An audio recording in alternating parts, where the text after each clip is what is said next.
ஓர் நிகழ்வின் வாயிலாக மனித இதயத்தில் பயம் தோன்றினால் அது தோல்வியின் அறிகுறியே. நிலை கொலையாமல் ஒருவர் நிற்பாரேயானால் அது வெற்றியின் அறிகுறி. காலமானது மாற்றத்தை ஏற்படுத்தும் சுபத்திரை. அன்று அதர்மைகள் நிச்சயம் தண்டனை பெறுவார்கள். தர்மத்தின் கொடி என்று காற்றில் நிமிர்ந்து பறக்கும்.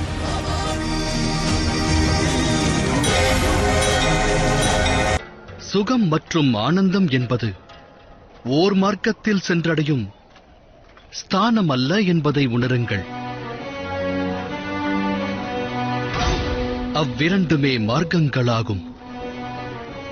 சுகமெனும் மார்க்கம் போராட்டத்திற்கு வழிவகுப்பதாகும். ஆனந்தம் என்னும் மார்க்கம் அமைதிக்கு வழிவகுக்கும்.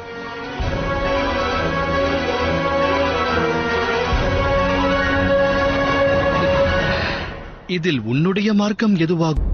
அணுக்ஷணமும் மனிதனுடைய வாழ்வானது மரணத்தை நோக்கியே முன்னேறுகிறது. அந்த வகையில் மனிதனுடைய வாழ்வு பயணமானது தன் முடிவை நோக்கியே செல்கிறது.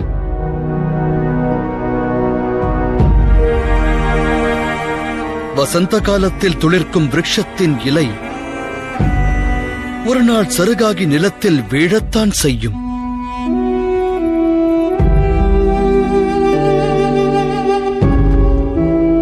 அதன்பின் அது துளிர்த்தது. சூரிய வெப்பத்தில் வாடாதிருந்தது. அதிவேகமான புயலை எதிர்கொண்டது. கொடும் மழையினை எதிர்த்தது. அனைத்துமே வீணாகும்.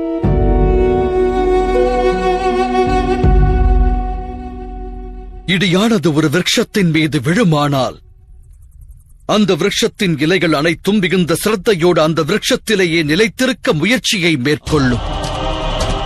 ஆனால் காலம் மாறும் வேளையில் சருகாகி நிலத்தில் வீழும். சிருஷ்டியும் ஒரு மகா விருட்சமே திரௌபதி.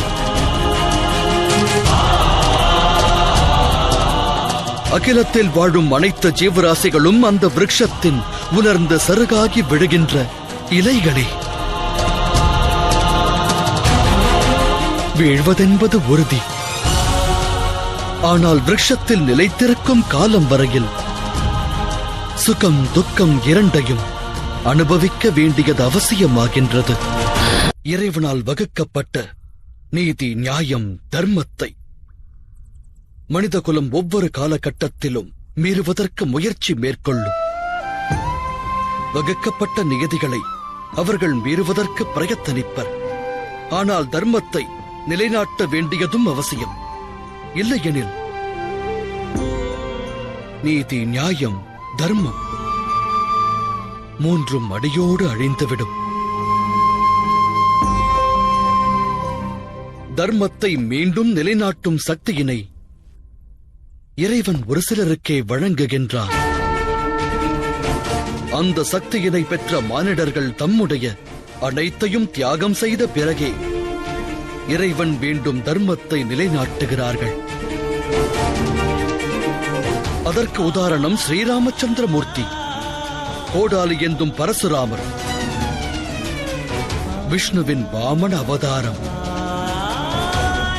தர்மத்தை ஸ்தாபிக்க அனைத்தையும் துறந்த இவர்களை அகிலமானது இன்றளவும் பூஜிக்கிறது. தர்மத்தை நிலைநாட்ட வேதனையை அனுபவிப்பது கடமையாகாது. அது இறைவனது முடிவாகும், சங்கல்பமாகும்.